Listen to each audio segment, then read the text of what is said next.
Всем привет! В этом видео хочу рассказать о самых распространенных причинах, которые самые часто встречаются на бензокосе. Когда бензокосу заводишь, вроде бы все заводится, все работает как должно быть, но только нажимаешь на газ, сразу бензокоса глохнет, то есть не развивает оборот, а на холостых работает хорошо. Значит, могут быть причины такие.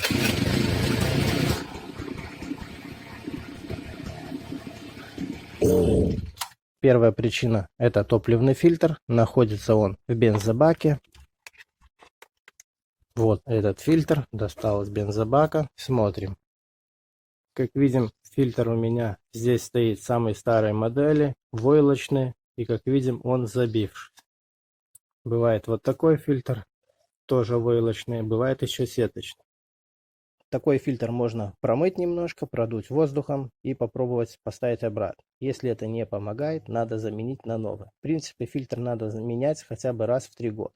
Получается так, что когда мы заводим, фильтр еще немножко бензин пропускает. Количество этого бензина, которого он пропускает, хватает для холостого хода. А вот уже когда начинаешь давать газа, требуется бензина больше, а он уже того количества не пропускает фильтр, так как он уже забившись, поэтому бензокоса и глохнет. Еще одна причина может таиться в баке. Это надо рассмотреть визуально шланг, по которому подается бензин. Он может быть потрескавшись и будет подсасывать, так сказать, воздух. Бензин будет с бака в бак бурлеть и будет недостаточно бензина. Потом можно еще проверить шприцом. Набираем шприц бензина, подключаем к шлангу и немножко подаем бензина. Видите?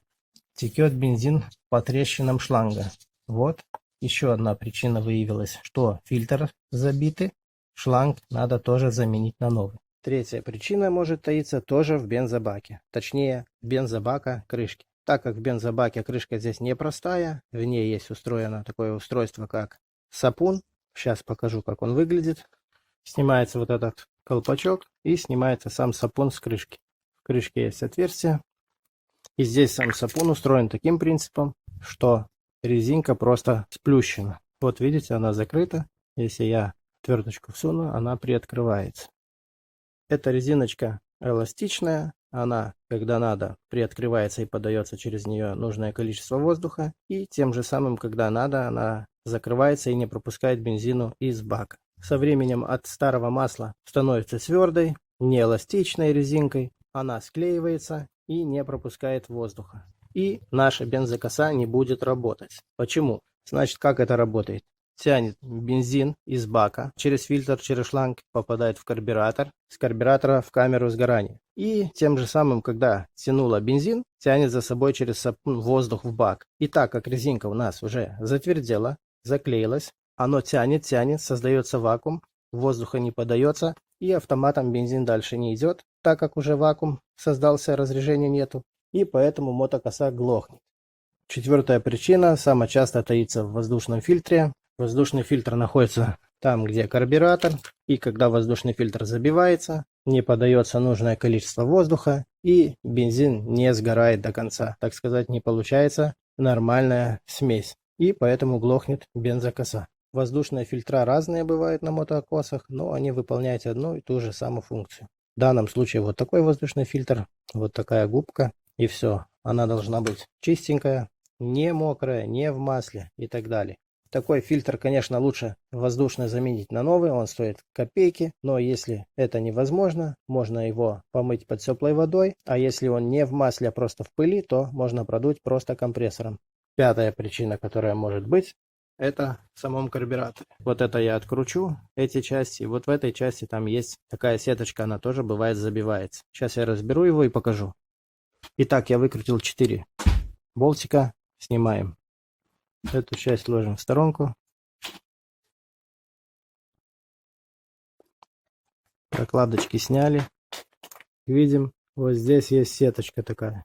В данном случае у меня она чистенькая, все нормально, но она бывает тоже забивается. Это получается фильтруется бензин через фильтр и плюс дополнительно через эту сеточку. И только тогда попадает в каналы карбюратора и непосредственно в камеру сгорания. Данная сеточка выбирается легко, берется иголочка. Или с этой стороны немножко подковыряешь, и все. Или с обратной стороны всовываешь в это отверстие, потихоньку толкаешь, вот и все. Вот эта сеточка. Вот эту сеточку промываешь, прочищаешь, ставишь обратно. Легкими движениями прижимаешь по краям и все, собираешь обратно. Еще одно замечание. Сеточка обычно это забивается с этой стороны, где подключается подача топлива, шланг. Так по-любому надо ее всегда выдавливать и прочищать с той стороны, а не с этой стороны. Значит, еще может быть такая причина. Плохо отрегулирована или, наоборот, разрегулировавшись, обеднение и обогащение смесь. Чем и как можно отрегулировать эту смесь? Есть на карбюраторе вот два болтика. Вот этот болтик – это регулировка холостого хода, обороты двигателя на холостом ходу. А вот этот болтик – регулировка подачи бензина. Значит, можно при помощи этого болтика отрегулировать подачу бензина. Значит, можно или уменьшить ее, или увеличить. И если мы будем выкручивать этот болтик, так сказать, против часовой стрелки, вот так, то мы будем добавлять бензины. И если мы за много добавим бензина, бензин не будет успевать сгорать, и будет двигатель захлебываться и глохнуть, так как бензин не успевает сгорать, ее за много. Если мы болтик будем вкручивать по часовой стрелке, то мы будем уменьшать подачу бензина. И если мы за много его вкрутим, значит мы подаем за мало бензина. И когда за мало бензина подаем, а воздуха за много, будет тоже двигатель глохнуть. И уже будет двигатель, так сказать, не захлебываться, а будет больше перегазовывать сам по себе, так сказать, газовать и глохнуть. Так вот, чтобы такого не происходило, надо найти на карбюраторе, так сказать, золотую серединку. Сколько я встречаю, самое часто бывает золотая серединка на вот таких мотокосах китайских. Это 3,5 оборота или 4,5 оборота. Значит, как это выставить? Закручиваем наш болтик до конца и выкручиваем 3,5 оборота, допустим. 1, 2, 3. И вот 3,5 оборота. Вот и все. Вот и золотая серединка. Если плохо работает, пробуем подрегулировать. Сейчас я вам покажу реально, как можно отрегулировать на заведенной мотокосе. Выставили 3,5 оборота и пробуем заводить. Итак, теперь выкручиваем 3,5 оборота.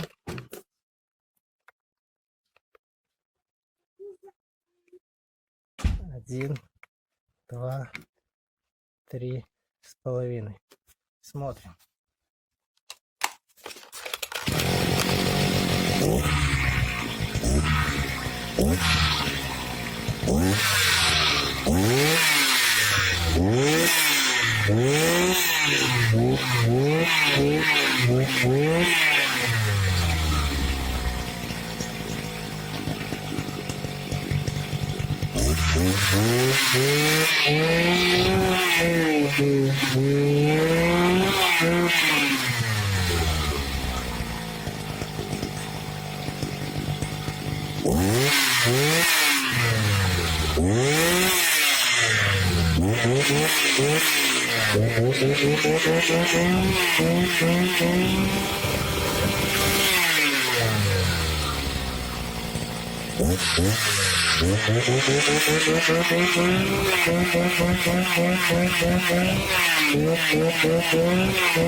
Одним словом, на 3,5 заводится, все супер, даже и тяга есть хорошая, так сказать, обороты.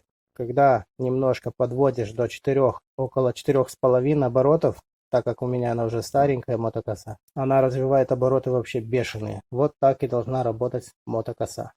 Немножко рассказал вам о мотокосе, может кому-то будет полезная информация, а на этом у меня все. Всем спасибо за внимание, всем пока.